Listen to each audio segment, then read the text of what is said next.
have this note-taking Bible. It's the She Reads Truth Christian Standard Bible. It's got devotionals in here too. And as I'm sitting with the Lord, I'm going through the Psalms, and this one just, it speaks volumes. And I want to read this to you. It's a devotional for Psalm 31. And I hope that you will hear this out and really listen. It is so beautiful. Those who are going through sorrow and grief and trouble right now, take heart. Give thanks in sorrow.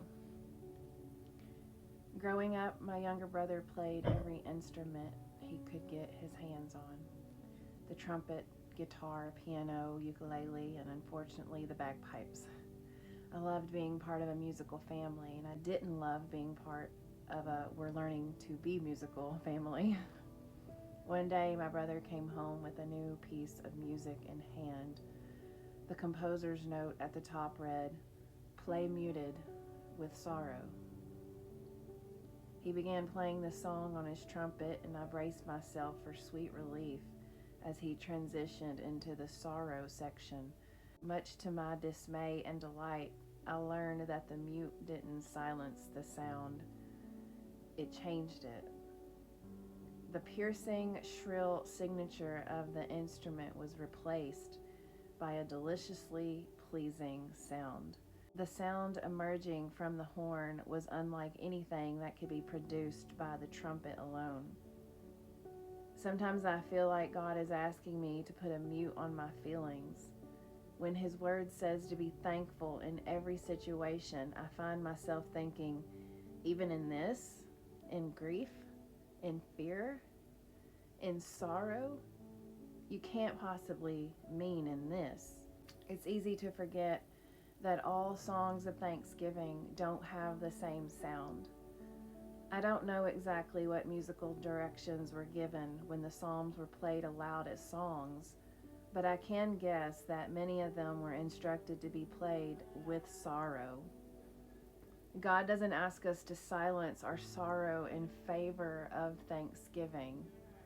Rather, He uses our sorrow to proclaim a type of thanksgiving we wouldn't be able to express otherwise. Just as the trumpet's song isn't any less a melody when it changes in pitch, your sorrow isn't any less a sound of thanksgiving than your highest shouts of joy. Sorrow is a connection to Christ and our need for Him in its purest form. Maybe you've avoided playing a Thanksgiving song because it won't sound the same as it did during a happier season in your life, but it doesn't need to.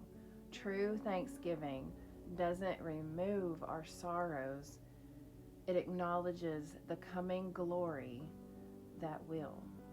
The thanks belong to Him who says our sorrows will someday be dealt with once and for all. The giving of our souls says that even if our earthly hopes have been deferred, our eternal hope will never be lost. When you think you'll never again be able to sing a song of thanksgiving, try it anyway. The tune of worship in sorrow is one of the most precious sounds the world can ever hear, and we need to hear it. Our hearts will never be fully at home in this fallen world of tragedy and loss, but we were created to praise the hope of glory. Give Him thanks in your sorrow, especially if it's muted. That blew my mind, and the tears just flowed as I was reading that. I had to take my glasses off and wipe my tears because I couldn't even read the words on the page. Is there something that you're going through right now that you haven't fully given to God? Is there something you're going through right now that just, it is so heart-wrenching, it is so gut-wrenching that you can't even get the words to come out of your mouth? That's where I'm at right now. I just asked the Lord earlier, I said, why is it so hard for me to pray to him, pray to you about myself and what I'm going through, my feelings? But it's so easy for me to pray about others and for others. It's so easy for me to pray for others, but so hard. Does anyone else struggle with that? It's so hard for me to pray about myself, my feelings, and what I'm going through and how I feel. Or even like, Lord, are you listening? Like asking him the tough things, like, why hasn't this come to pass yet? I know you hear me. You hear my prayers. But I will take heart, and I will not be troubled. And I will give him thanksgiving, and I will lift my voice, because he is still on his throne, and his timing is perfect. And my hope is not in him answering my prayers. My hope is in him. My hope is in Jesus. My hope is in the next life. Romans 8:18 says, "For I reckon that our present sufferings, everything that we are going through right now, cannot be compared to the glory that is coming, to the glory that is going to be revealed in us and to us." Some translations say in, some say to. I like to mesh them both up and say in and to us. He's already at the end of our life. We just can't see that in these bodies. We can't catch up to that ever.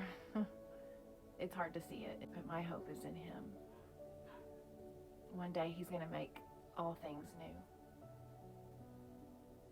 And we won't have to worry about the troubles, the sorrows of this life. Be encouraged. God is on his throne, and he loves you. He sees you. And I forgot to say that I'm going to screenshot the devotional and put it on here so you can pause and screenshot it for yourself and keep it and read it. And I also encourage you to go and read Psalm 31.